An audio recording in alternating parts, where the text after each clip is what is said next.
There we go. Now it's turned on. Yes.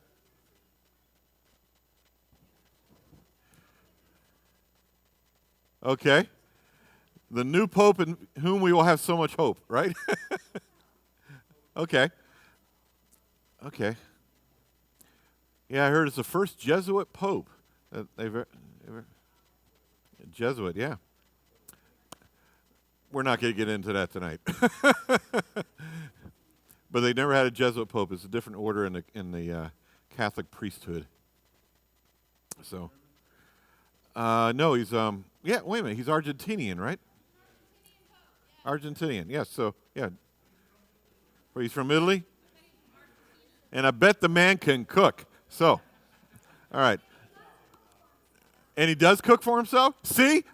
That was prophetic. I didn't even know it. Okay, here we go. I know I'm live. It's on. I know. Believe me, I know I'm live. So anyone that's watching, we're going to pray for the Pope and for tonight. Here we go. So, Lord, thank you.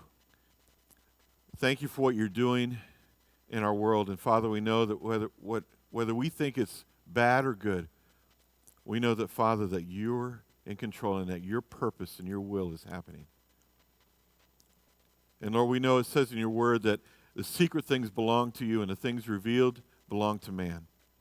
So, Lord, whatever you've revealed to us, Lord, we know that we are accountable and they belong to us to understand. And the things we don't understand, that's where we step out in faith and trust. So, Lord, tonight we ask that you will grant a spirit of wisdom and revelation as we look into your word. Father, we ask that you bless this new Pope and our Catholic brothers and sisters, those that know you, Lord, and that maybe this man can bring you in revival into the Catholic Church. And Father, we know there's many wonderful brothers and sisters there that know you and love you and filled with your Holy Spirit. And I pray that over the Pope. And Lord, we bless you. And we thank you for the hope that we have in you, because you are our only hope. In Jesus' name, amen. All right. Okay. Now, I won't ask how many did their homework because I really don't want to know. Okay, all right, I'll do it. All right. How many did your homework? Nice. Okay, good. Good. Now, how many of you enjoyed what you read this week and studied? 3. Okay, 4, 5, 6. It was a little late coming up on that.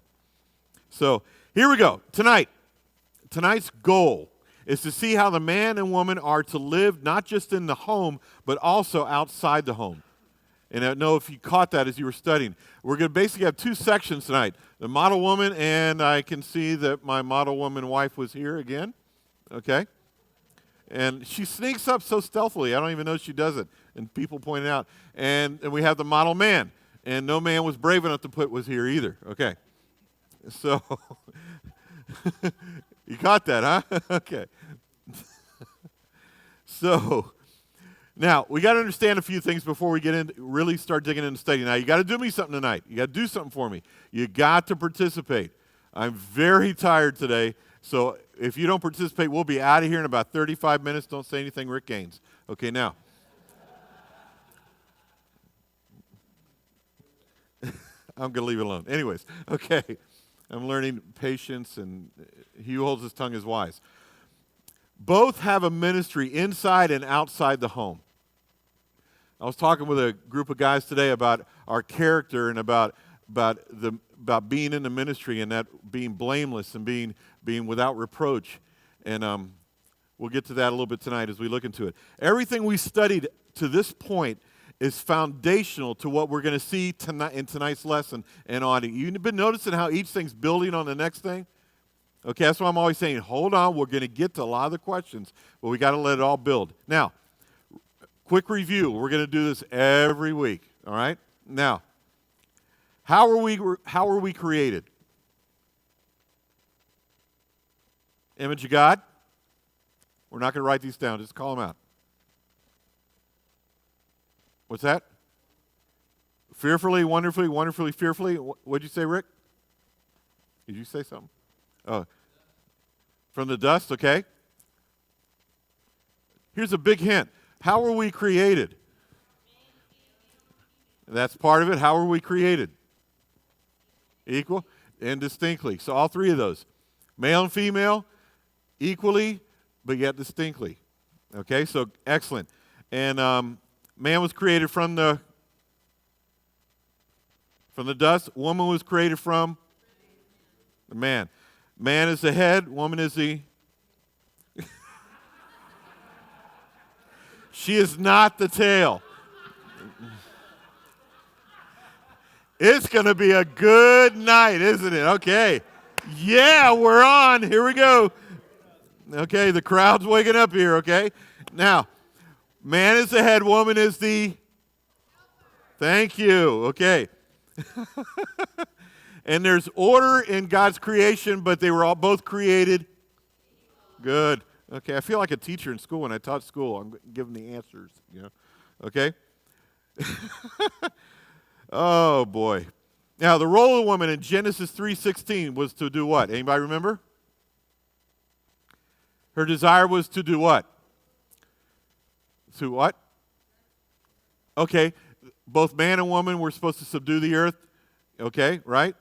But in Genesis 3:16, what was the woman's role? Desire will be for her husband. What else?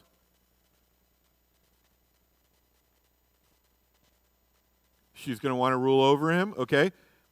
But God said what to the man? Anybody remember later on? Who's the head? What did he say in 3:16 also? Exactly. Okay. 1 Timothy chapter 2, verses 9 through 15, there was a thing that came out that woman was not to constantly and habitually instruct and teach her husband. Remember that? Okay. Now women are going, why are you picking on us again? I'm not. Hang on. We're going to have so much fun with the guys tonight. Woohoo. Okay. Ephesians 5, the wife is told to what to her husband? Okay. All right. And submit, we found out, meant what?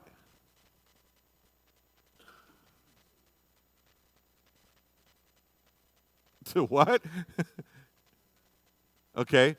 To rank under, but it was ranked under and how? Willingly, or excellent. What's another word for willingly? Very good. No, but I want you to remember these things because it was interesting that this week I was counseling a young couple, and we were reading through Ephesians 5, and when we got to that part, the lady went, and so we're talking. I said, "You don't like this, do you?" And she goes, "No." I said, "Really?" I said, "Why?" And then the stance went to this, the power stance, okay? Or Peter Pan stance, one of the two, okay? But it was really neat because of this reason, is because as we got through the time, we talked about that, and then she began to understand. She goes, oh, this isn't what I thought it was. I said, no. It's a voluntarily, but why? Anybody remember why it's voluntarily? What happens? Come on, girl. Exactly. When we started doing that, she went, oh, and it went from this to, okay? So, and he's like, oh. But it worked out really good because when we got done, it was some wonderful truths, and God opened up some many, many doors. It was really neat. So, now, Colossians 3, woman was to submit to her husband. And what did it say in Colossians 3 about submission? About the woman? It's her duty? Isn't that what it said? Anybody remember? Anybody want to remember? Anybody kind of remember? In Colossians 3?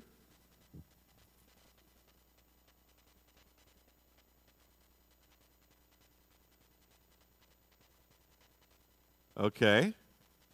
All right. Anything else? What kind of husband she's to submit to in that passage?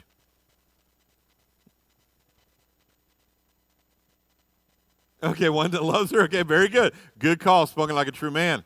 Okay, but what else? There was a little phrase in there. Whose husband is she to submit to? Her own. Okay? Now, whether good or unreasonable? Yeah. Believer or non-believer? With meekness and quietness, right? Okay. Now, what do we learn about the man so far? He's the what? Okay. Who's his head? That's why my wife sometimes should go, Jesus is going to talk to you. And then when I say it to her, you know what she says? Yay! You know? I go, well, what about Jesus talking to you? She goes, I want it. Bring it out. Talk to me, Jesus. You know, would that convict you and humiliate you? Absolutely. Okay, no, I'm kidding. He is to love his wife as he's supposed to. There's two things we saw that he's supposed to do for her. Not washing. We're not talking about washing the word. There was two things that was said. And it was in reference to what he does to his own body, he's supposed to do for her. Cherish and nourish. That's pretty heavy duty, gentlemen. Okay? What do we see in, I think it was in 1 Peter, he's not to do what to her? Embitter her? He's supposed to live in what type of way with her? Understanding. Okay? What does understanding mean? Anybody remember? When you understand, yeah, knowledge. So when you understand something, you what? You know about it, right? Make it simple. Yeah, he knows about her. All right? And how is he to love her? Don't say as Christ loves the church. We know that. How is he supposed to love her? Unconditionally. And what else? Very good. Sacrificially. And he's supposed to love her as? Yeah, very good. You all got A's. Okay. All right. Now here we go. Where's my markers? Here we go. Now, let's look at Proverbs 31.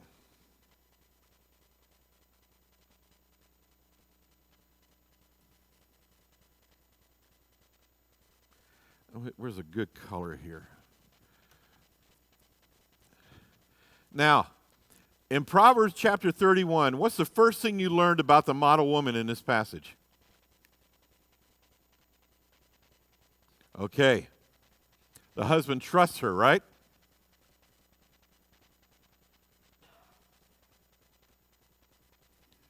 Hubby trusts her.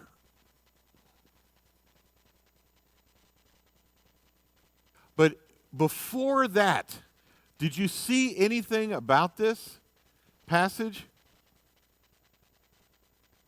She's an excellent wife, okay? Exactly. But before that, did you see anything about this passage? Who is it written to? A man. By whom? His mama. Did you catch that? Everybody's going, huh? You didn't catch it? Let's look. I want to show you this. You know why? Because we need to see this. Turn to Proverbs 31. Look at verse 1.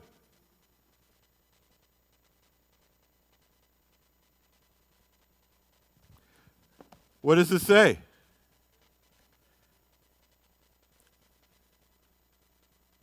Mother taught him. Okay, wrote it, taught it. But the fact is, it's a mom telling her son about the woman he needs to marry. Did you catch that? Most people don't. It's really funny. I remember the first time I learned, I went, oh my gosh, this is what mommy's telling him. Okay? So that's important. Very important. Okay? Now, her husband trusts her. But what does the woman do? Does anybody know? What is she? What? She's virtuous. Okay? Look at verse 11. Let me get my Bible. Let's just do it this way. Okay? Let's start in verse 10. An excellent wife, who can find her? Her worth is far above jewels. So what kind of woman is she?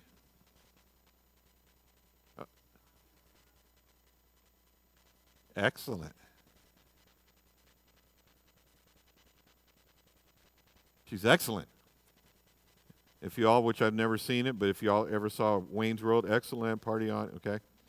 All right? She's an excellent woman. She's worth far more than jewels. Now look at verse 11. What does it say? Okay.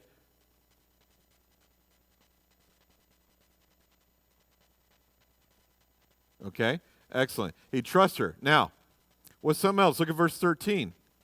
Well, let's look at verse 12. She does in what?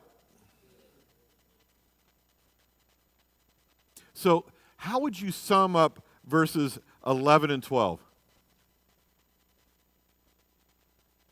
If someone said, okay, well, tell me what those two verses mean, how would you sum that up?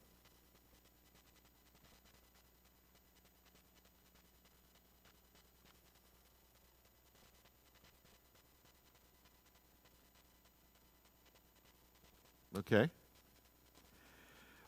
Anybody remember a couple of things I said that's like, how would you say, a man's greatest fears? Anybody remember them? Inadequacy, not being respected. What else? Fear of control. Now, if her husband trusts her, then what is she doing? Okay. That's going to be the new buzzword for everything. What is she doing? She's being submissive. Okay? But it's good. What is she doing? Okay, read it again. I know you're going, just tell us. I don't want to. I want us to look at. An excellent wife who can find, her worth is far above jewels. The heart, catch this, the heart of her husband trusts her, and he will have no lack of gain. She does him good and not evil all the days of her life. You catching this? What is she doing? Okay, what is she meeting? You know, exactly. You can't give all the answers, okay? She meets his deepest needs. Look at what it's saying there. He trusts her. The heart of her husband trusts her. There's no fact of wondering about disloyalty. There's nothing about whether she's going to help him, be his helper.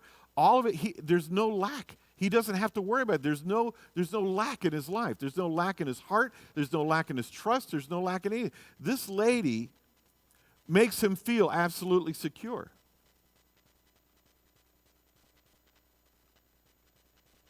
That got real quiet. Okay? Hang on, watch this. We're going to see how where it's going to take us tonight. Hang on to that thought. She meets her husband's deepest needs. All right? He can trust her. All right? She's an excellent woman. Look at verse 13. What does it say? What is she doing in verse 13?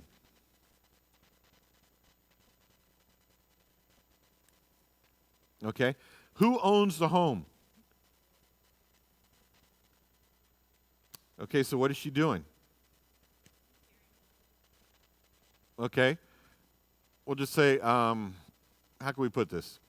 Because I got a long explanation here, which I don't want to write down. We'll do it this way. Basic essentials. There's clothes. She makes sure that everyone's clothed. No one's running around, naked. All right. They have good clothes, and watch how she takes care of them. All right. What's verse 14 say?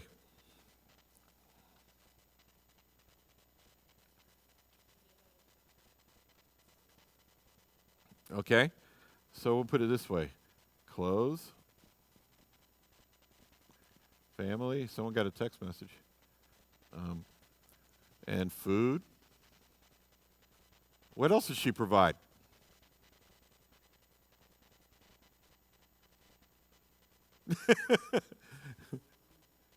Brings food from afar. Beef jerky. Right? Okay. All right. Baby back ribs, whatever. Okay. All right. Look at verse 16.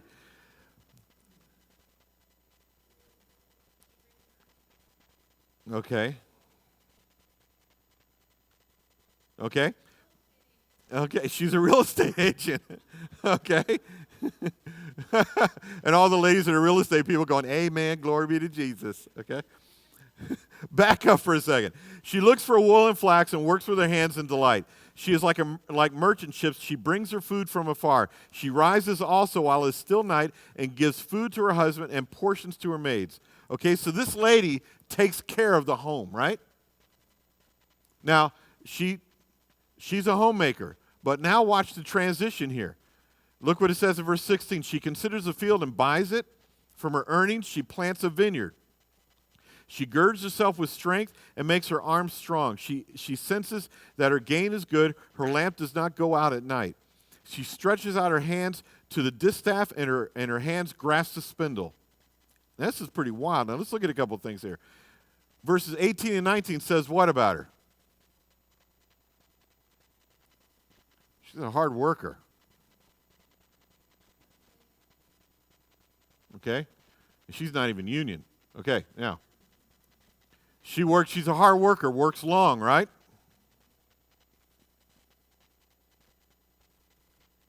Okay.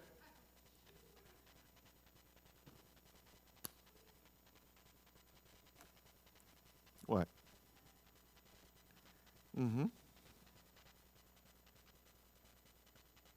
Because the man should have been doing it, is what you're saying? Mm-hmm. Mm-hmm. So what does it tell us about her?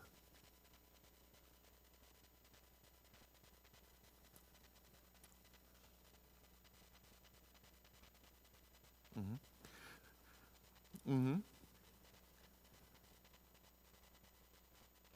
Yeah. Okay. Miss Gaines?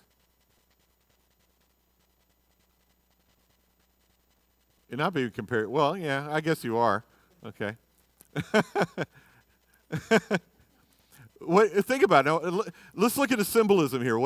I know what you're saying. It's like, okay, so what are you saying? I'm big, I'm fat. What are you saying, No, but what is it saying? That she's a provider, okay, and she takes care of the family, and it's a vast amount. It's a wonderful compliment. But, yeah, okay, yeah, exactly.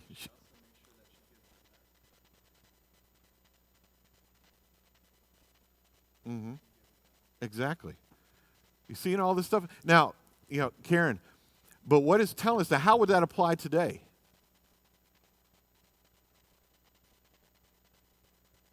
She works outside the home. Yeah. She's a businesswoman. It's not this, like barefoot pregnant in the kitchen, She's a businesswoman. She's smart.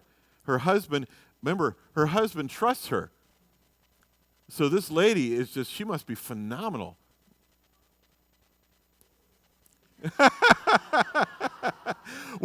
It didn't tell you at the end, we're going to get to that, okay? I know you're going, he's probably on the couch sitting there sipping something to drink, watching TV, right? Not this guy. Okay, we're going to see that, but I understand what you're saying. That could be confusing. Wait a minute. If she's buying the field, she's doing bringing the food in, she's bringing money into the house, what's this bonehead doing? Okay? Hang on to that, okay? But I can see how that could be confusing. But on the other hand, it shows us something that, one, this lady's smart. This lady's got it on the ball. You're not going to pull something over this lady's eyes. And she's, for lack of a better term, superwoman, okay? She's doing it all. Bring home the bacon fried up in the pan, okay? All right? Mm-hmm.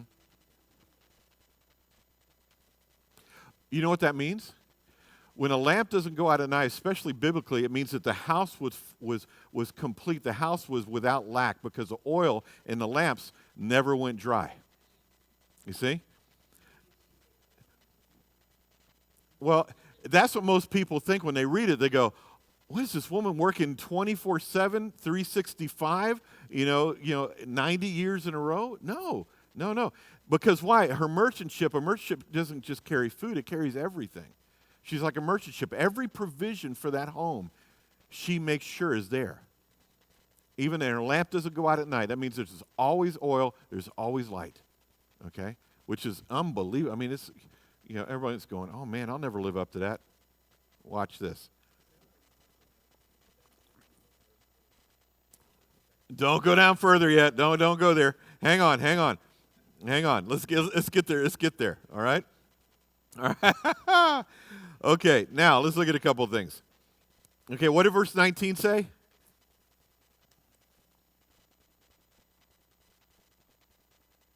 Mm-hmm. Okay, and what? And her hands grasp the what? You know what? You know what that would mean? She works hard and she prepares. Okay, she's always working. There's something going on. There's always provision. She's keeping her eye out. I mean, she multitasks, as we could say. Okay. So now let's look at the next one. Let's look at 20. She extends her hand to the poor, and she stretches out her hands to the needy. What is she doing? She's a giver. And I'm going to put merciful too.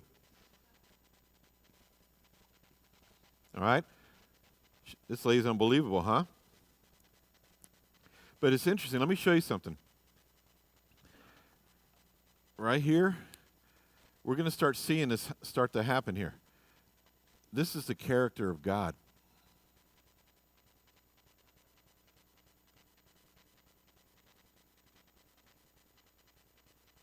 Okay? Just keep that. What's the new saying now? They say put a pin in that. Okay? Hang on to that. Watch this. All right? She reflects that character. Now, look at verse 21 or 20. She extends her hand to the poor. She stretches her hand to the needy. She is not afraid of the snow for her household, for all her household are clothed with scarlet. What is 21 telling us about her?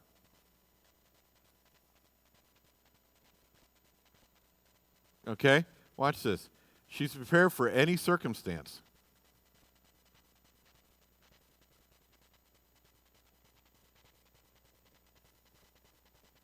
Okay? Interesting, huh? Look at verse 22. She makes coverings for herself. Her clothing is fine linen and purple. Now, what does that say about her?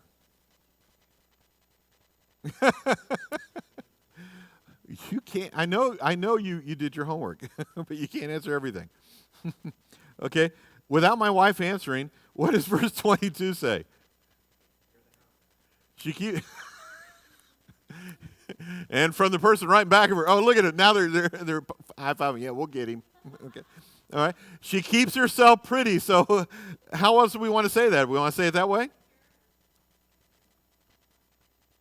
Okay. Takes care of herself. That's good.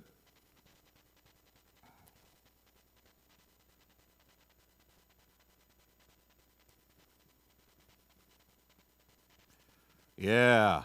Very good. She's a woman of worth and beauty. Nice. I'm going to write that's very good. That's very good. I'm going to just put worth and beauty. That's good.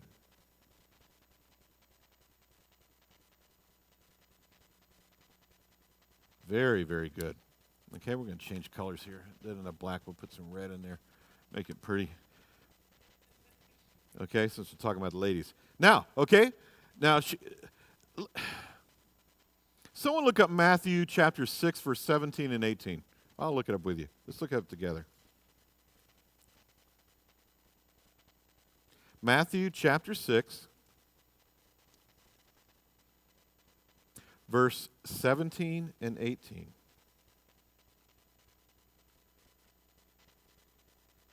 You're going to go, what does it have to do with it? Let me show you something.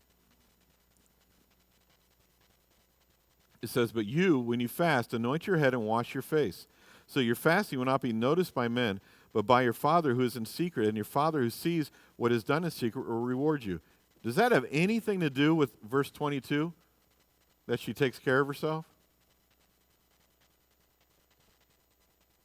Because the purpose of that in Matthew 16 is this. When, we want to look spiritual, and you come in and you go, oh. And the Pharisees used to do this. They would just, and people go, oh, you're so holy, you're fasting. Yeah, I am, but I know God's going to talk to me. I know He is. I'm working so hard to get Him to talk to me. I'm sacrificing all this stuff. Now, this woman could have an easy, reason to do that, right? I work so hard. I mean, there's nothing like Him. But what does it say? She takes care of herself. No matter how hard she's working, she presents well. You know, so it's not a drudgery. I don't want everybody to know. I'm just listen. Hey, this is what I want to do because I love my family. Making sense? Okay. Now let's go on. Now, the other hand, I'm going to probably get myself in trouble for this, but I'm trying not to. Okay. But hey, I want to tell you something. There's a lot of people on that one. You hear these men, well, she got to keep herself pretty off for me now. I don't want no ugly duckling in my house. Okay, I got to do a new accent. Okay. Oh, yeah. Yo, Adrian, I don't want you looking like you came off the street over there. You know? What? Well, that's new. I usually do a southern accent when I do this stuff, okay? You know, but that's the opposite where you go, I want her to keep looking pretty. What are you doing, son? You know? That's not the reason. It's not the reason. Well, I want her looking pretty. Look, fix yourself up before we go out. No, that's not what it's talking about here. This lady is exquisite. She can do all this, and at the same time, she presents herself well. Okay? It's not to get attention to herself, but she presents it. She takes care of herself. Why? Because to take care of herself helps her take care of everything else that she knows she's called to do. You see the point? It's not so she can just look pretty. Okay, that's part of it. Yeah. It's like this. I mean, well, man, I won't get there yet. I'm trying. I'm trying hard tonight because there's so many things we could say, but we'll get to them. All right? Here we go. Now, look at verse 23. Her husband is known at the gates when he sits among the elders of the land. There's what he does. He sits on his butt because he's a senator. No, I'm kidding. No. And I know it's being recorded. Okay. You're overpaid. Anyways, now, he's a businessman of some type. We don't know what he is, but he's a leader. And that when you sit at the city gates, that's where the elders, that's where the men of renown sat in the city. Okay, he was some type of an overseer in the city. We can call him a senator, a congressman, mayor, whatever you want to call him. But this man was very important. And he was of high ranking somehow. So as she's buying all the fields, he's also bringing home the money to be able to do all this stuff. Okay? He's bringing in the provision. She's the steward of what he brings in. She takes that and she buys the field, and out of those earnings, she plants a vineyard. She does all this stuff. I mean, this lady's, she's amazing. Yeah, exactly. Very good. Okay. No, Karen's gonna call me on this. Good. Okay, yeah, her earnings. Exactly. Now, she buys the field, she sells it, and she takes that and does what? Didn't it say that? Did she buy the field and then from those earnings? But she bought them from the earnings of doing what? Of selling the land, right? Okay, so who bought the land and gave her the money to buy the land?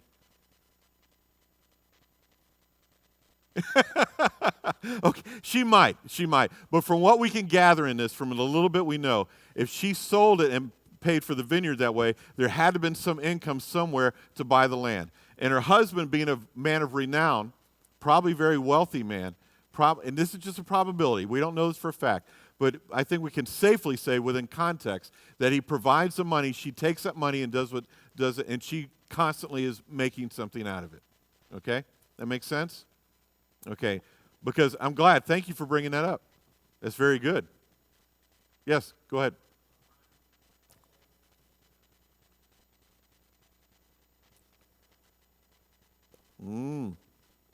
Yes, we're going to get that in about 10 minutes. Okay, very good. Yes, Lori. She also has servants. So they got some bucks, don't they? Yeah. Mm-hmm. Yeah, so exactly. We're starting out as King Lemuel, right?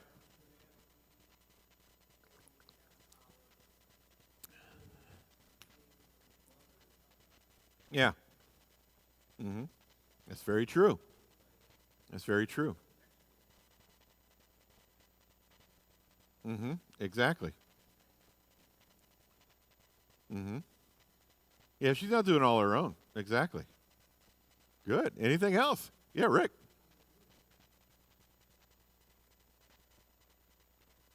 Mm-hmm. Okay. Okay. Okay, so the husband's a slouch. He brings in nothing. She supports the whole family. No, no, but exactly. So, what are we saying?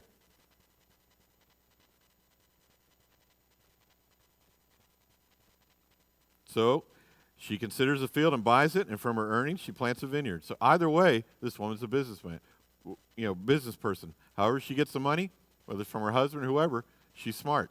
But her husband is a man of renown. Contextually, he's probably a king.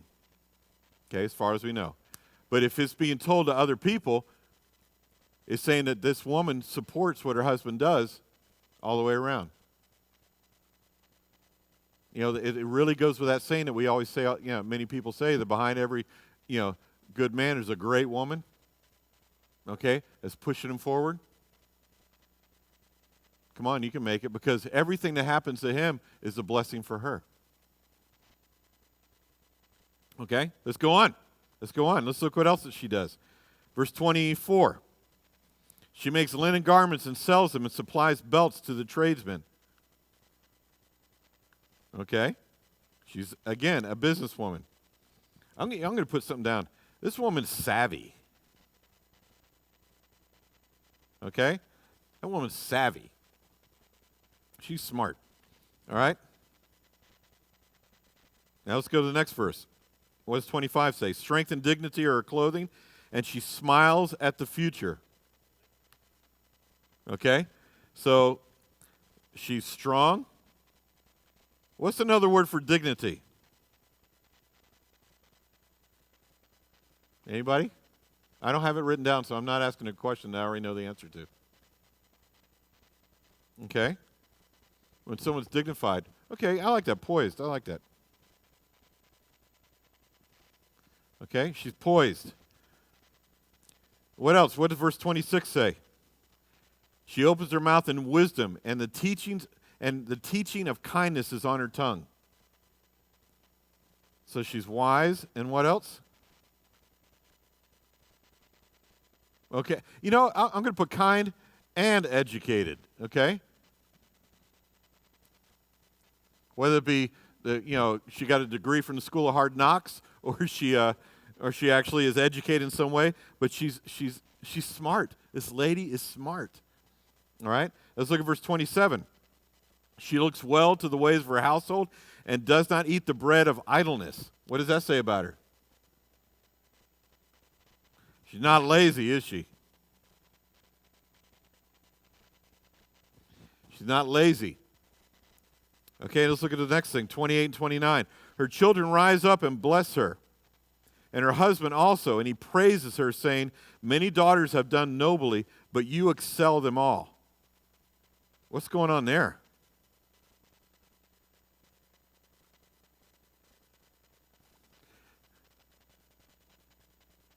Let's say she's not unnoticed.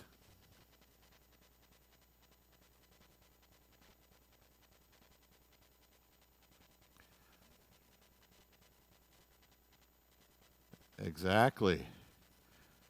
That goes back up to here. All right? Let's go on. Let's keep going. Let's see what else is going on with Superwoman. Okay, many daughters have done nobly, but you excel them all. Charm is deceitful and beauty is vain, but a woman who fears the Lord, she will be praised. Give her the product of her hands, and let her works praise her in the gates. And what's the last thing that she does?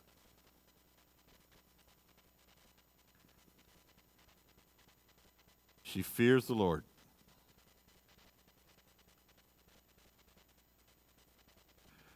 Wow.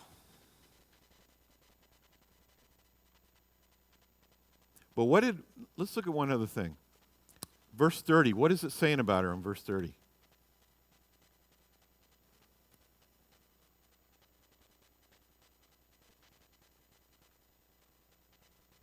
What's it saying about her?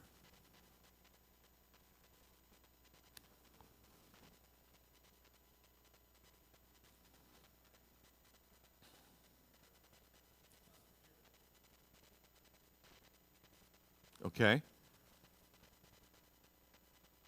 Is it saying that she's not beautiful? It's inside.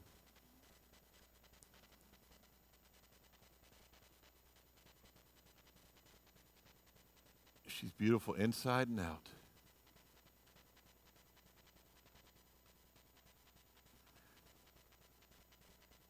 Which goes back to what?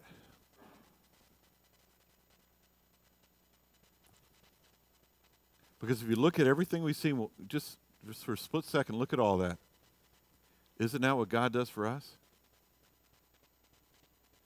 Okay? Ladies, and be truthful. I mean, how did this study affect you?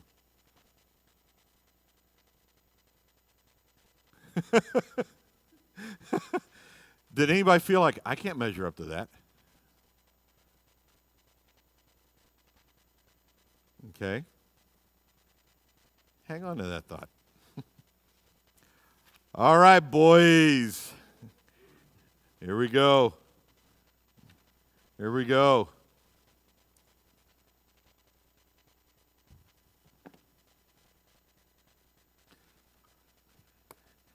Take this out. All righty.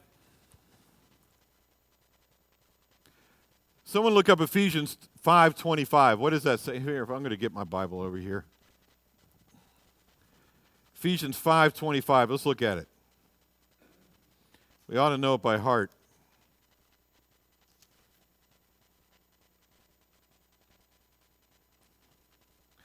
Okay, how are we supposed to love our wife?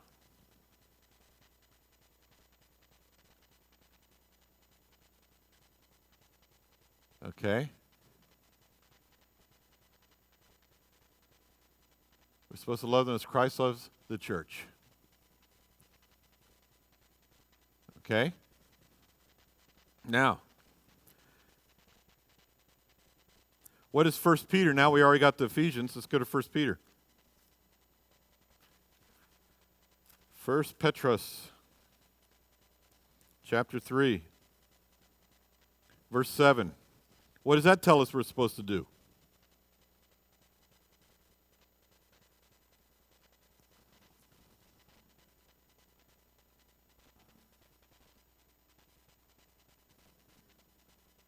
Live with wife in an understanding way?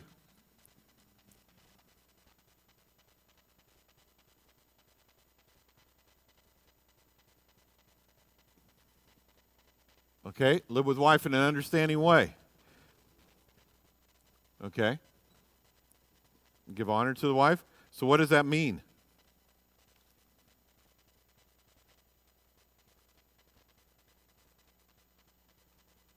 All right, nobody wants to say anything? Okay. Go back to Ephesians. What? I just got to 1 Peter. What else does it say we're supposed to do for the wife? Let's look at verse 29.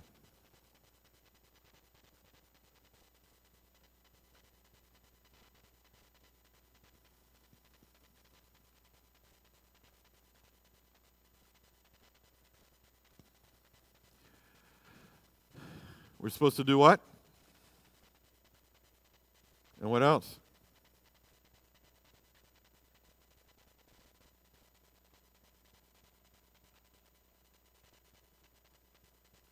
What does verse 28 say?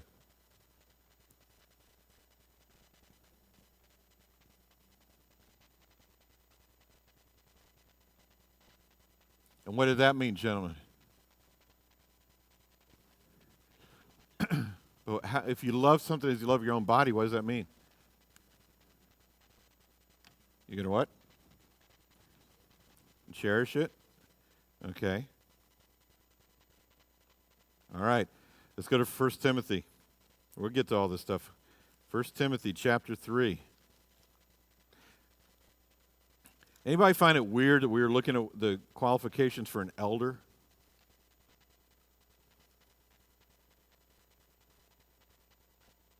Because you should have studied 1 Timothy 3, 1 through 13, Titus 1, 5 through 16, Titus 2, 1 and 2, 6 and 8, chapter 3 of Titus, verses 1 and 2, and 8 through 11.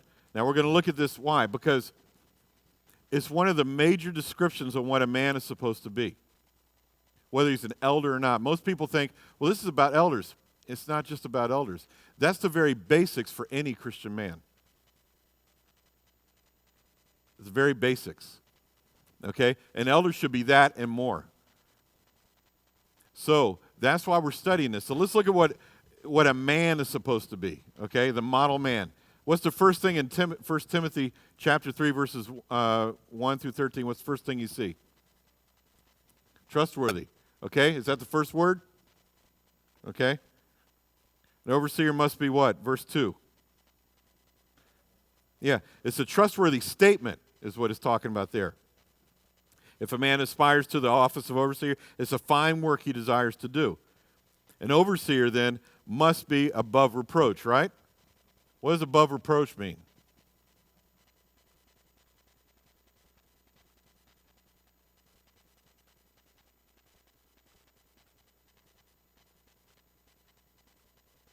Okay.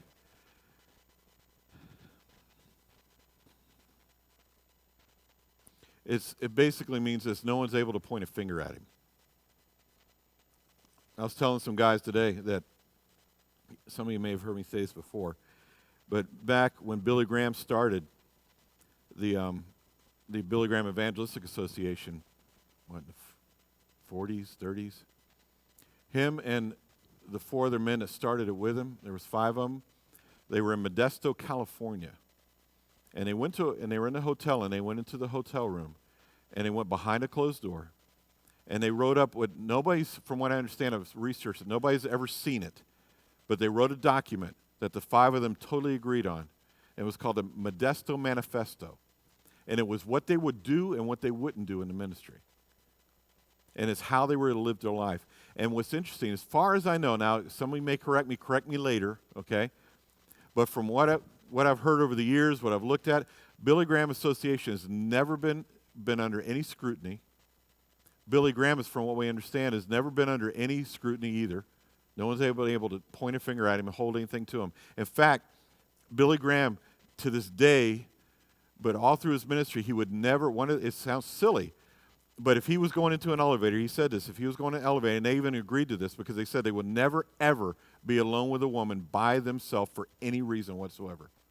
Not for counseling, not for eating lunch, not for anything. They would never, ever be caught with a woman without their wife around, okay, or without another, and they wouldn't even be caught with another man. They had to have their wife with them to eat or to share any type of time with another woman that was by herself. If Billy Graham was getting on an elevator, there was a woman and him, and there was nobody else, an elevator opened, he would let her go in and let the elevator close and take the next elevator. He wouldn't even go in an elevator with a woman by himself. Because they wanted to be above reproach. That's what that means, so no one can point a finger. Because people are going to point fingers, but nothing can be, you can't be accused of anything truthfully. Okay, they may lie about you, but you're above reproach, you're blameless. And even then, that no one can point a finger. That's pretty heavy duty. Hey, let's go on. See what else an elder is supposed to be. Okay, an overseer or an elder then must be above reproach. What's the husband of one wife? Okay, what does that mean? Okay, very good.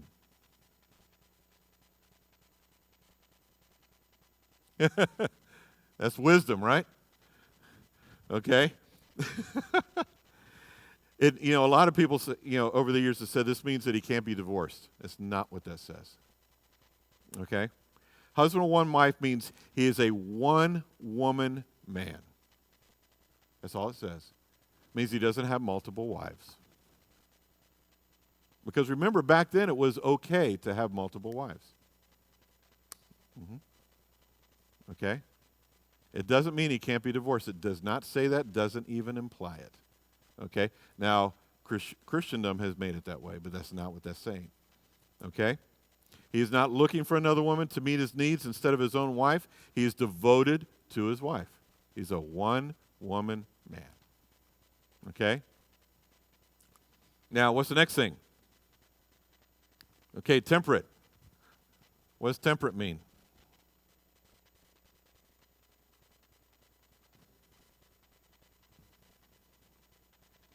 Self-control, very good. That's probably the best way to sum it up, self-control. All right? Uh-huh, okay. Okay, keep going. What does it say? Sober? All right. Okay. Temperate. Okay, what's the next one? But before you do that, you know what temperate, a really good, simple Greek definition of that is? He's calm. Ouch. Okay. Okay. In fact, let me just put that in red. Okay. Okay. He is calm. All right. That's for me too. All right. What's the next thing? Prudent. That's not a name. Prudent, what does that mean? Anybody look it up? What's that? Safe in mind? Nice.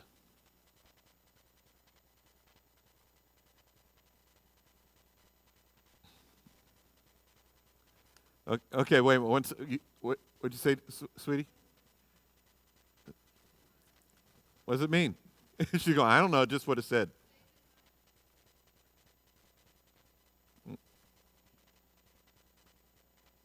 Mm-hmm.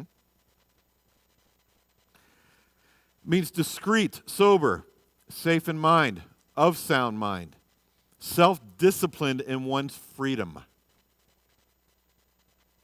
Safe in the mind means, did you catch that? Self-discipline in one's freedom.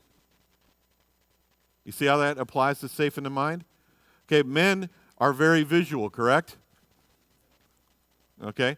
Men's imaginations can sometimes take them on journeys they should not be walking on, right? Another Billy Grahamism. This is true. He was asked one time, he says that if he ever looked, thought women were pretty because they were so proper. And he goes, absolutely. He goes, I think like women are beautiful. And they said, well, you ever look at one? He goes, I see women all the time. And they said, well, how do you control? How do you control that? He said this, he goes, it's not the first look, it's the second. Safe in the mind. And he goes, and that also goes with one long look. So that's what safe in mind means. So when you go prudent, in fact, I'm going to put that down. That is very, very good. I think that's the word for the night. Safe in the mind. Because whose mind do we actually have as believers? Maybe it's time we keep his mind safe, huh? So let's go to the next one. What's the next word? Respectable.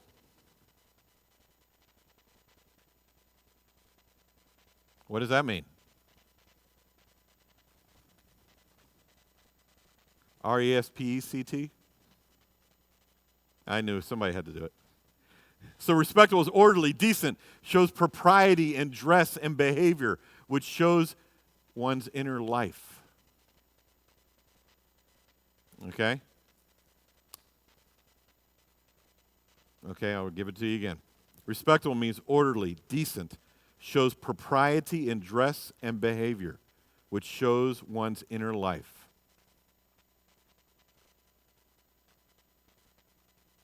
Don't get tired on me yet. Okay. What's the next one? What else is he?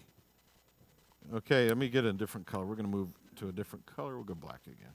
He's hospitable. What's really funny is that many times, hospitable, we think that's the woman's job. It's interesting because when you see, hospitality, she can take care of that. Guys are laughing because they know I'm right. And others are going, yeah, give me 10 minutes with you. Okay? Hospitable. What does that mean?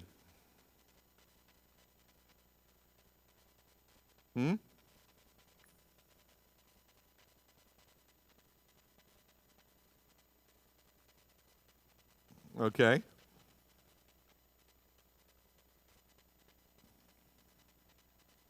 Okay. Keep going.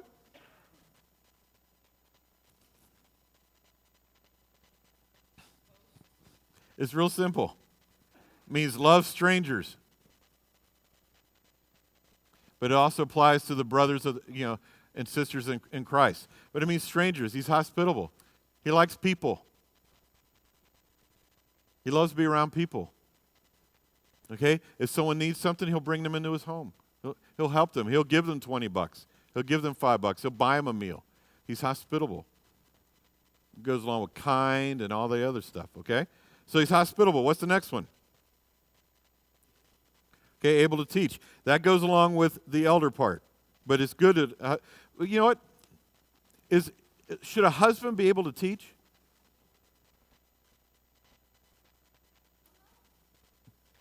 Thank you, dear. I try awful hard. Power stance. Okay. All right. Okay, so he should be able to teach. But does that apply in his marriage? Really? Where does it say that? And don't say right here. Does able to teach apply in the marriage? Why? Yes, you can say no. Go ahead.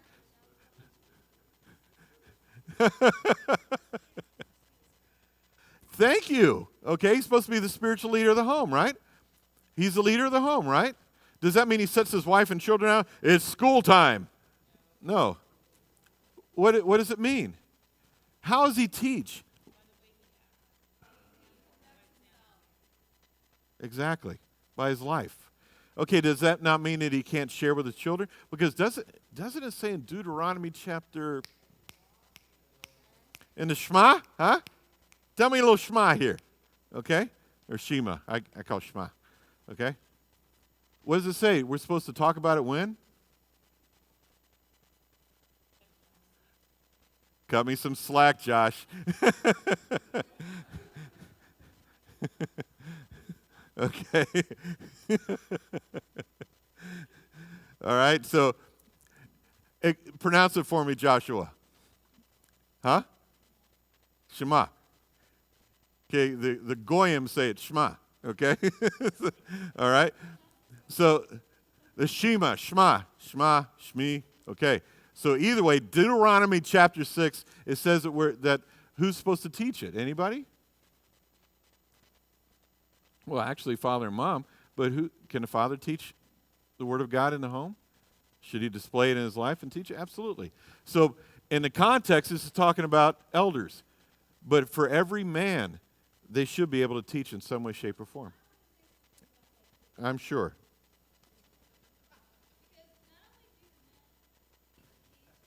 Yeah?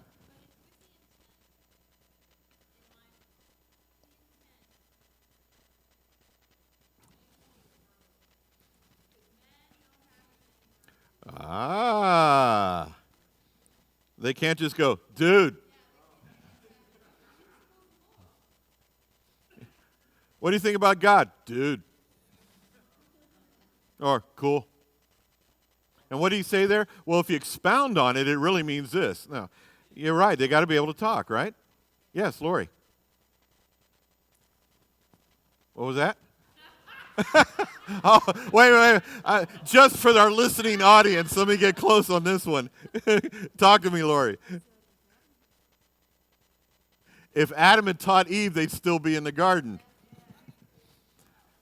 Amen.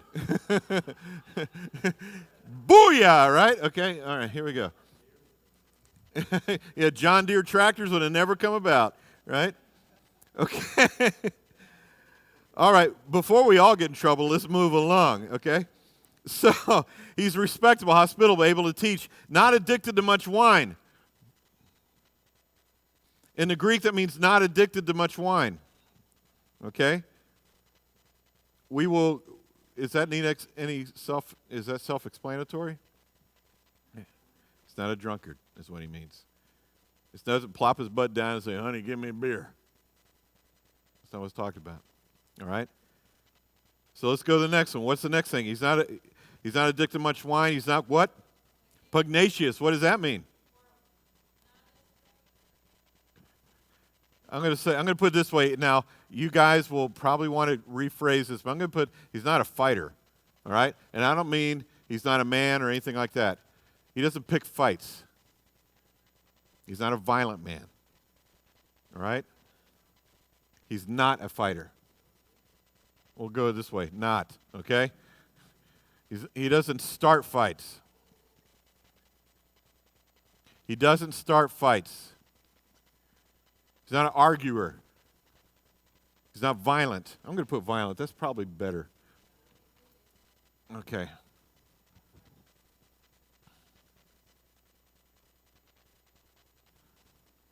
Not violent. Okay, he's not violent. All right, what's the next one? He's free from the love of money. Okay. What version are you looking at? Really? Did I miss that?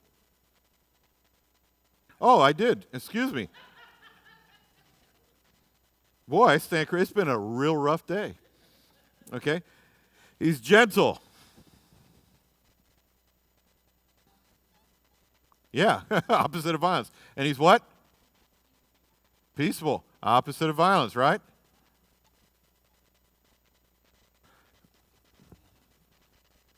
Okay. Now what's the next thing? He's free from the love of money, right? Let's see. I'm going to start over here. Okay. Free from love of money. Not free from money. Money is not bad. It's the love of money. Okay? And free from love of money. Money is not the focus of his life. His focus is on God, not on gaining riches or things. All right? What's the next thing? He's not conceited, right? You're going, where's that? Okay? I'm going to give you a bunch of others. From Titus chapter 1, Titus chapter 2, Titus chapter 3. I'm just going to give you some for the sake of time. Okay? It says he's not conceited. He's not conceited. He's got a good reputation. I'm going to just put good rep, okay? He's got a good reputation in this outside church.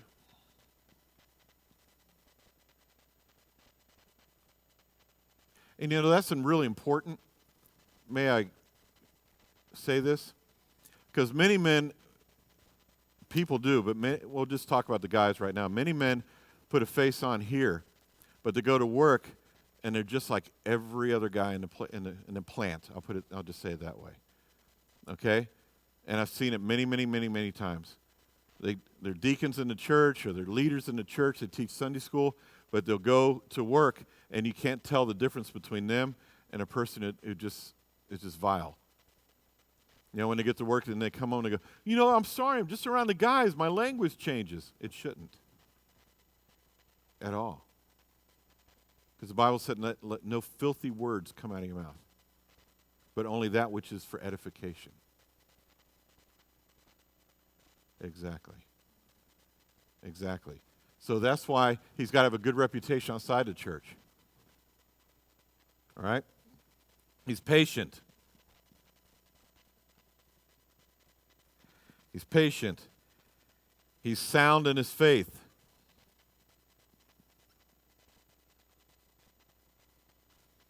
All right? He's an example of good deeds. This is pretty heavy. I'll get out of the way in a second. I'm sorry for those of you who have to watch, okay? He's sound in his faith, example of good deeds. He professes to know God. We're just going to put knows God. He's pure. He's undefiled. He's unpolluted. This is pretty heavy duty. This makes Superwoman look tame. Okay? And this is not all of it. This is just some of it. That's what this guy is. Now,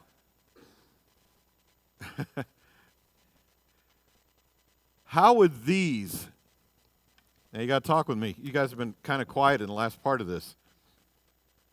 How would these encourage his wife? The women are going, wow, where's that man? All right? It's true. You look at it, you go, that guy doesn't exist. Is he Clark Kent? Okay? No. Not you. All right? What do we leave out? Mm-hmm. Yeah, remember we studied all that before about work. If he doesn't work, he doesn't eat. Okay? We saw he provides, but you're right. We're going to put that then, a hard worker. Let's see, we'll put it right here. Hard worker. Yeah. Okay? Provider.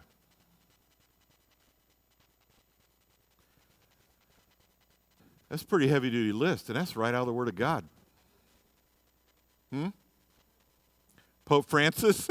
I hope so. May he have those characteristics. Now, guys, how did this affect you as a man when you read this stuff? Excellent. We got work to do, don't we? Now think about it. Loves his wife as Christ loves the church, which means he loves her sacrificially. Lives with his wife in an understanding way, which means it goes down to what? Didn't it say he's patient? Okay? Patient. He's patient with her. All right? Nourishes and cherishes her as Christ does us. Loves her as his own body. This man walks blamelessly, above reproach, which means he has what? Does that kind of go with character? Okay? Husband of one wife. Christ only has one church. He's temperate, which means he's calm. God's merciful, isn't he? Okay? Which means what? He's safe. He's respectable. He's hospitable. He's not violent. He's gentle. You see this? He's peaceable. Wow, we can just draw it all the way over and everything. This is all the character of God.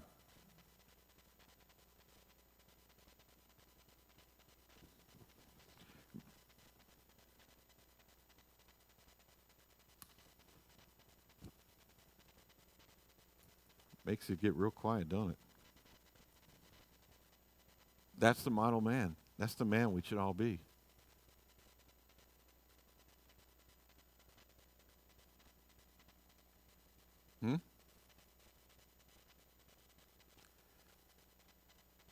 Let me give you, I'm going to wrap this up. We got about 15 minutes. Just give me, it's not going to be long.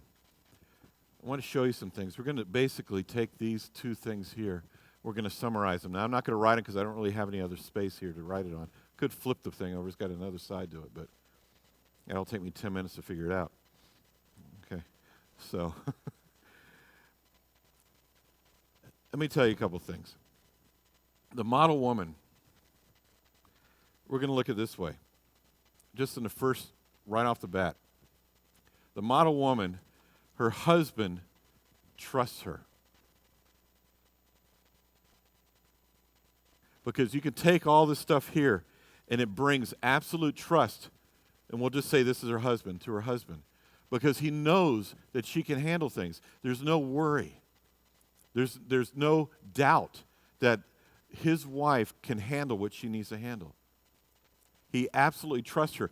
He doesn't worry about her falling for another guy.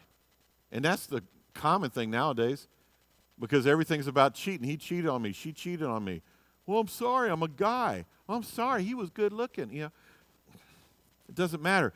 Because of this character, because of everything that she is, and she displays the character of God, the husband trusts her. He has complete confidence in her. She takes care. Remember, we saw she takes care of the family's needs inside the home and outside. She just takes, the family is her priority. Remember, we saw that the woman, her family is a priority. Doesn't mean she can't work outside, but the family, her husband, her children, the home, she's the ruler of the home. He just comes in and sleeps there. Okay? That's her territory. You don't mess with it. Guys, you think you do? I love you, but I'll say this out loud. You're stupid. And that's in the Bible. I can say that word. It's in the New American Standard. Okay? You're stupid. Okay? That's because that's her territory. And he knows that, and he's okay with it.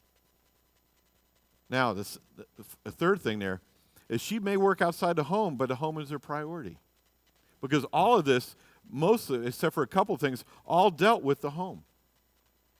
But she did things outside. She was smart, and she's savvy, she's strong, she's poised, she's a hard worker, but it's all at home. But she also can buy a field. She can look at it, assess it, figure out what it's doing. She can buy it, sell it, plant a vineyard. She can get earnings from it. She can do all this stuff.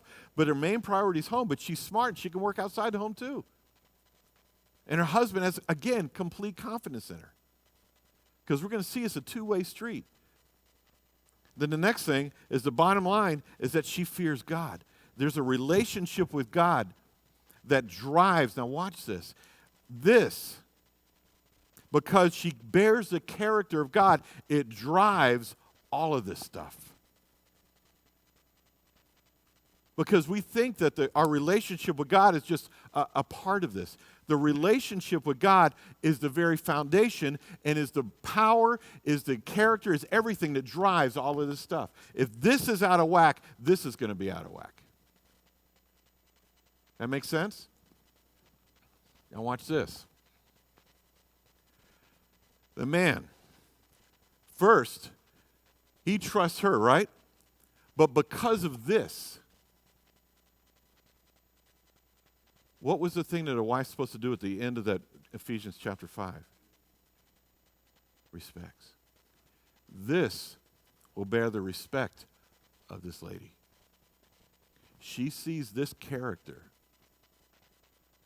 and she will highly respect and honor him. Why? Because he bears the very character of God. She loves God. And when she sees this love and this character in it, the sun will rise and set in you. I hear guys go, well, she doesn't respect me and honor me. Give her a reason to. What are you doing that's bringing any type of respect? Yes, should she do it anyways, yes, absolutely. But give her something. Give her a little bit here to do it. Now, this man loves his wife as Christ loves the church. Now, as Christ loves the church, and look at this. In that, he gives her everything she needs to be able to do and to live and to have this type of character. Why? Because he loves her, he cherishes her, he nourishes her, he gives her everything of his heart, he gives her everything that she could possibly need. He's a provider, both emotionally, both spiritually, and both physically. Because we say all the time, well, you hear this all the time, well, you can't find don't expect him to meet all your needs. Well, he should meet your needs. Because this is a fallacy. Christ is our sufficiency, right? He's the one that meets our needs, right? Absolutely true. But let me ask you a question. If we are portraying the character of Christ and moving towards the very character of Christ, what is that going to do for our spouse? But it's going to provide those needs too, isn't it? Because why? If Christ is in us, which it says he is, a hope of glory, right? He's our sufficiency. Are we not going to provide all the needs that she has too? Both emotionally, physically, hopefully, and spiritually, hopefully, right? You see the point? Now, if she's looking to him without Christ to provide that, it's going to be unbalanced. But he's still going to provide. Am I making sense? You guys with me? But if she loves God and knows that he's her sufficiency, this man's going to provide everything that she needs because of the character of this guy. Am I making sense? That's what marriage is. See, let me finish this and I'll say one more thing and we'll be done. This guy, we didn't even get to this, but at the end of chapter 3, near the end of that section on the elders, it says that he does what about his family? Anybody remember? He manages his family well, which means this leader, this guy here, he manages the family so that the wife can do what she needs to do to take care of the family. That make sense? And the last thing, this man professes Christ. How can we put this? I'm going to just put fears God. He professes Christ. All right? But more than that, his deeds give evidence of it. Marriage, and we're going to see as we go along, and I'll end it on this. Marriage, I hear this quite often in counseling. Well, there's got to be compromise here on these things. Compromise is never, ever good for marriage, ever. Well, you give and I'll give. Compromise is never good for marriage, ever. Marriage is this. This one gives 100%, that one gives 100%. That's the way it is. And this one gives 100% whether this one gives 100% or not. There's no 50-50. You give and I'll give. If you don't, I'm not giving. Compromise is never, ever, ever part of marriage. Ever. It's nowhere in the scriptures is there ever a compromise, because if a man loves his wife as Christ loves the church, does God say, well, if you do this, then I'll give you my love? This, I'll protect you? No. God gives his grace to us no matter what. And he loves us no matter what. This man will love this woman no matter what. And again, remember, guys, man is the initiator of love. It all comes down to him. There's so much I want to say. I'm trying to put it all in a summary, because there's so much I could go over there. Woman was created from where? And she was created out of man, right? Yes, she's created from the dirt just like man was, but she was created out of man, right? So, baby, come here for a minute. Please. I'm going to be like Billy Graham. I'm not going to use any other woman. Come here. Okay. This really, for those of you watching, we do. By the way, we got a lot of people starting to watch this thing. And like now, and then they watch it later on. So, okay, this is my wife. I can do this. Okay. Now, she biblically was created out of me. Is that what it says? Okay. And the woman is what of the man? She's the glory of man, right? Glory of the husband. Okay, so I'm supposed to love her as Christ loves the church, right? Okay. Now, does it say that she has to love me like Christ loves the church? No. So what does Christ do for the church? He loves the church, and what does he do? He just showers his love, right? Gives her what she needs, no matter what. No matter how the church treats him, he always pours his love on the church, right? What does the church do for him? Loves him back. What'd you say? Return. This is Orianism, okay? The woman is a mirror. I've said this before. Why? Because she was taken out of me. She reflects me, correct? That's what the glory of the man is, right? She reflects the husband. So, what I give to her, what does she do? She reflects it right back on me. If I'm not giving her what she needs, what is my reflection doing? Very little. Guys, get this. If you can learn this, you will have a better marriage for the rest of your life. She reflects you in all ways. And whatever you give to her, she will bounce it right back to you. Did you catch what I said? Whatever you give to her, she will bounce it right back to you. She will reflect. You want her to love you more, then love her more. I hear guys, well, she doesn't respect me. Then respect her. Even if she doesn't respect you. Because she will eventually reflect what you're giving to her. Is that making sense? And that's what this is. Love her as Christ loves the church. The church is an earthly reflection of Jesus. Isn't that, you catch it with me? That's how it is. You do this, and son, oh my gosh, what's going to happen? Ladies, you're going to want to do this. You're going to want to snuggle into that submission. You're going to want to honor this man when you see a character like this. Because everything about him is going to make you go, whoa! Okay? I know I'm silly with some of these things because, one, it makes you remember them. Okay, I remember when you went, whoa, okay? But it makes you remember. So understand this. The model man, the model woman, she's beautiful inside and outside, and this man is the initiator of it all. This man initiates this stuff. Now, she can do it without him, and she should. Fears the Lord. But she will reflect what this guy does. That making sense? Anything to add? You guys, we got a couple minutes. Anything to add? Yes, Jackie. Thank you, baby. Oh, they are.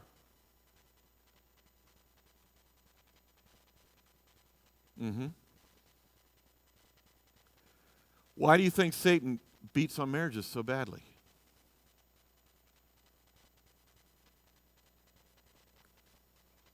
Because this relationship is a relationship that God has with the church. It's an earthly picture.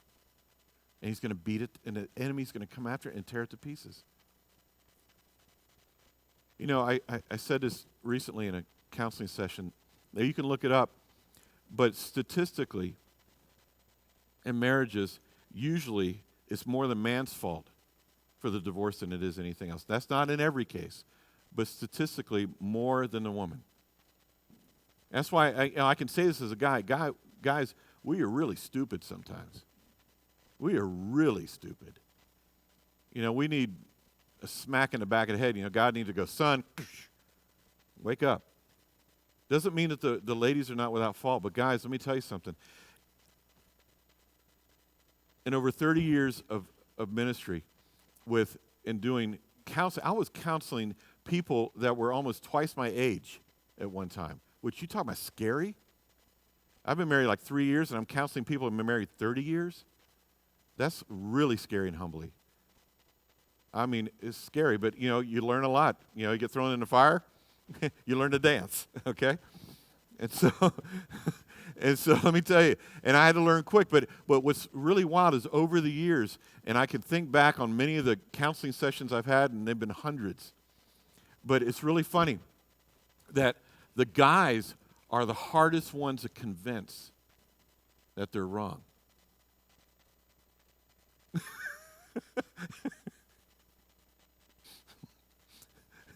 Don't do that, okay? Guys are the hardest convinced that they're wrong because they're always saying it's her fault. And where does that go back to? Genesis chapter 3. What was the first thing Adam said? It was her fault. You gave her to me. Okay? And what did the wife do? She didn't even attempt to blame it. It was the serpent. Okay? And God didn't take either one of those, if you really think about it. All right? But the guys are usually the toughest ones to convince. Because why? They think because guys have this thing where we got to have it all together all the time. We got to know what's going on. We don't read directions. We just figure it out. I know, I'm a guy. I don't read directions. You get me a new whatever, and I just look at it and go, here's the plug. And all the guys are laughing because they do the same. I've hung around you guys. I know what you're like. Okay? You plug it in, and this is the button. Hang! Oh, yeah, that'll cut something. Okay? What's this flap for? Yeah, keep away from my fingers. Ouch. Okay. All right? And we don't read those things. And it's the same way in our marriage. We never read the instructions. Go ahead, Lori. Please talk.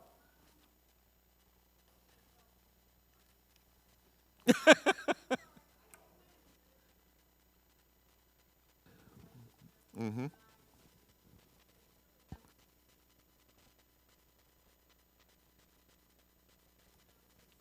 Yeah. Mm-hmm.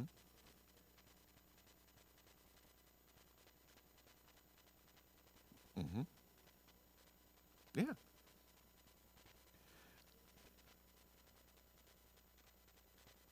Yeah.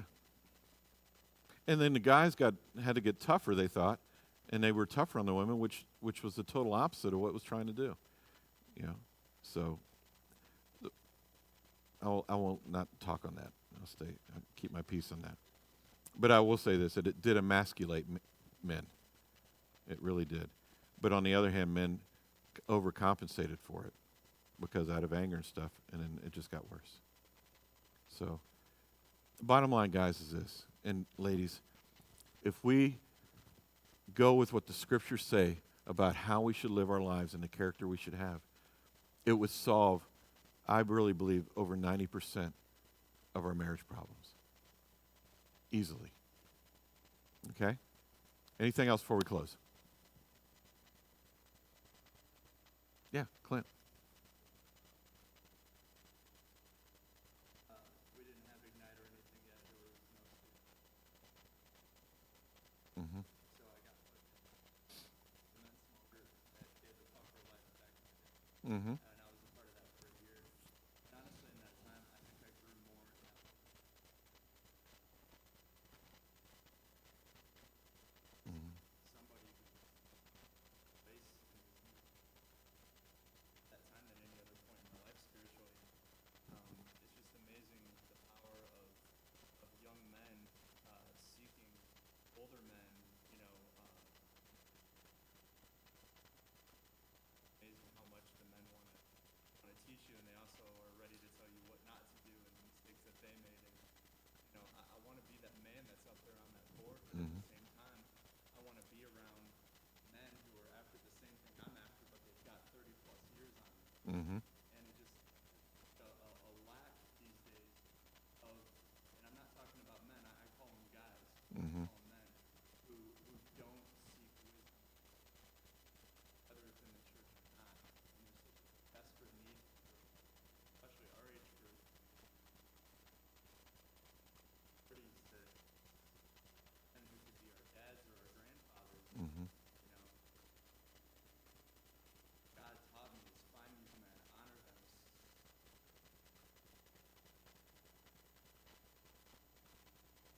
not to be much faster otherwise. Yeah. You know, can I go about 3 minutes over? Okay. All right. Like you guys would really tell me no. You would probably, but nobody else. Okay. He's wise. Okay, so I won't go over it. Anyways. But there is I've said this as I've watched because I'm going to say it this way, and it's not a whine or anything, but growing up in a broken home, I was always looking for a male influence. Okay? My dad was is a wonderful guy, but I didn't see him much. So I was always looking for male influence, and there really is a lack of fathers today. Even in my generation, there was a lack of fathers. And the one that fathered me more in those first early Christian years was my youth pastor. He was an older guy, wonderful man. To this day, I still talk to him. Wonderful guy, but he fathered me. I would almost live at this guy's house. And I watched how he lived, and he was a man he really, Bill McNary, I know you're not watching this, but you are a man like this that I saw. I know he's not perfect, but he was this kind of man. And his children showed it. All of them are in ministry, every single one of them. Every one of them. And some of his grandchildren are going into ministry because of his legacy. But the sad part about it is that there was one thing to a point, even in my rebellious years, I learned to honor older men and listen to them. Now, guys my age, no. But an older guy, if he told me something, I would listen to him, even if I thought he was wrong. But today, I'll say this. Younger ones get mad at me. It's okay, I love you. But the generation now that's coming up, they know everything. And it's hard to tell a younger generation anything. And it's the same with the ladies. Now, what reason is not slamming anybody? It's probably our fault. We'll take fault of it somewhere. Okay? But if the church would get back to what Paul told Timothy, to respect the older men, treat them as fathers, and the younger men as brothers, to the women, the older women as mothers, and the younger women as sisters, and honor that way. Can you imagine the wisdom that would start flowing and what would happen, like you were saying? Because it was really funny one time. I did kind of spout off at an older guy one time. in my younger years before I got into ministry. And he came up and he did this, and he stood over me like this. And he was about my height, but I was a little shorter back then. And he stood over me like this, and he says, "Can I tell you something?" I said, "What?" And he goes, "I know you think you know about life. You don't know jack." And I'm standing there, and at first you kind of, young guys will bow up. He goes, "You don't know jack about life. And you know what? And if you keep acting this way, you won't know jack about life. Because you won't ever listen to anybody."